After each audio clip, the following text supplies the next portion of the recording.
जय जिनेंद्र फ्रेंड्स। कहानी की श्रृंखला में आज की कहानी का टाइटल है सद्गुरु का संयोग।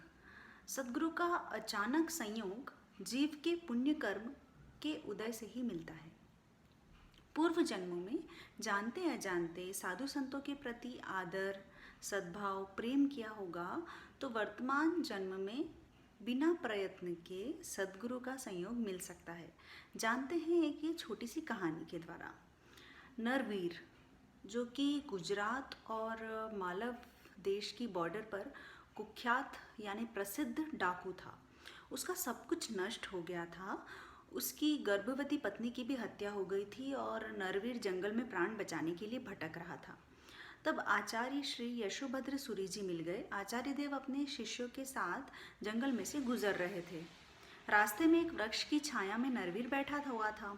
साधु महात्माओं को देख कर वह खड़ा हो गया और उन्हें नमस्कार किया। आचार्य देव ने दयापालो कहा, आशीर्वाद दिया। आचार्य देव ने अपने ज्ञान से नरवीर को देखा और उसके भविष्य को उन्होंने उज्जवल पाया। उन्होंने करुणा भरे शब्दों में कहा, वत्स तू थका हारा लगता है और बेचैन भी दिख रहा है, क्या बात है? मुझसे तुम कह सकते हो, मुझे बता सकते हो। नरवीर ने कहा, मुनिराज, मेरा नाम नरवीर है। मैं एक प्रसिद्ध डाकू हूँ। मेरी कभी हार नहीं हुई, परंतु आज मैं हार गया हूँ। मेरे सभी साथी मालव सैन्य के हाथों मारे गए, मतलब मालवा के जो सैनिक थे उनके हाथों से मारे गए और मेरी पत्नी की भी हत्या हो गई। मैं बर्बाद हो गया, परंतु मैं हाथ पर हाथ धरे बैठे नहीं रहूँगा। मैं बदला लूँगा और मैं पूरे देश को यानी मालव देश को जला दूँगा, लोगों की हत्या करूँगा। बोलते बोलते नरवीर क्रोध से कांपने लगा। आचार्य ने शांति से सुनते रहे और फिर अपने मुख तथा अपने मन पर घृणा का भाव उभरने न दिया। न मन में उनकी घृणा आई और न मुख पे घृणा का भाव उन्होंने प्रकट किया। बिल्कुल भी तिरस्कार का भाव भी प्रकट नहीं किया। बहुत ही प्रेम पूर्वक उन्होंने उससे कहा, क्योंकि वो कर्मों के प्रभाव को जानने वाले थे।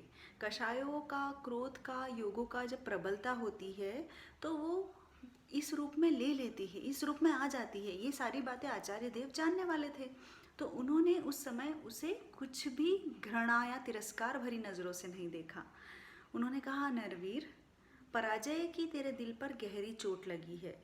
पत्नी की हत्या से तेरा खून खौल उठा है। सही है, कभी पराजित नहीं होने वाला जब पराजित होता है तब ऐसा होना नॉर्मल है, सामान्य है। और तू तो पराक्रमी है, तूने अपने पराजय के कारण खोजे। पराक्रमी मनुष्य जब हारता है तब निराश नहीं होता है, वह पराजय के कारणों को खोजता है। तूने खोजा कि तेरी पराजय क्यों हुई, तू क्यों हारा, किस कारण से तुझे जीतने नहीं दिया, ऐसे क्या कारण थे? तब नरवीर ने कहा, नहीं मुनिराज, मैं तो पागल हो रहा हूँ, कुछ भी सोच नहीं सकता। बदले की आँख तो कभी बुझती ही नहीं है। तो आचार्य देव बोले, शांत हो जा, धीरज रख, मैं तुझे कारण बताता हूँ कि तेरी हार क्यों हुई।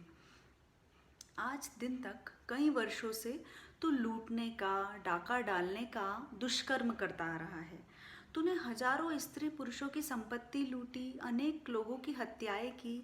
इससे हजारों परिवार असहाय बने, हजारों औरतें विधवा हो गई, बच्चे अनाथ हुए। तूने और तेरे साथी डाकुओं ने मालव और गुजरात के कई गांव जलाए, खेत जलाए। कितना तूने आतंक फैलाया, वो सब तू याद कर कि तूने क्या क्या किया।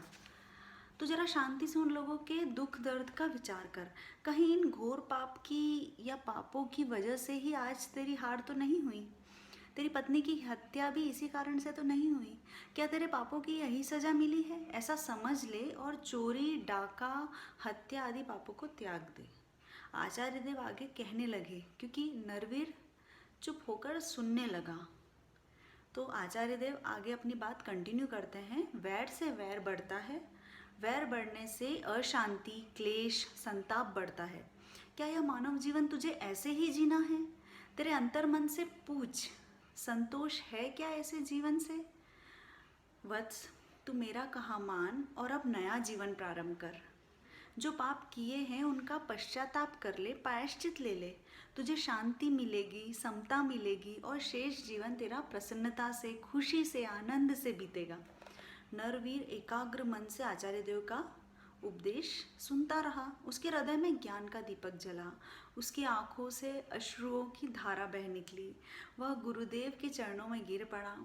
गुरुदेव, आपने मेरे जैसे घोर पापी को उपदेश दिया, उसका उद्धार किया। आज से मैं प्रतिज्ञा करता हूँ कि मैं कभी भी डाका नहीं डालूंगा, किसी भी जीव की हत्या नहीं करूँगा। परंतु गुरुदेव, मैं कहाँ जाऊँ? मेरे जैसे पापी को कौन आश्रय देगा? मेरा नाम सुनकर तो लोग मुझे पत्थर मारेंगे, क्योंकि मैंने क्रूरकृत्य किया है। आचार्य देव ने नरवीर को भरसक आश्वासन दिया और एक दयालु सेठ के पास भेज दिया। नरवीर का वहाँ नया जीवन शुरू हुआ और दयालु सेठ के साथ रह के वह परमात्मा का भक्त बना। वह नरवीर दूसरे जन्म में कुमारपाल बना, जो कि 12वीं शताब्दी में गुजरात का राजा था। तो देखिए, सद्गुरु के संयोग से इंसान का पतन हो रहा हो तो भी वह रुक जाता है और इंसान का उत्थान ही उत्थान होता है।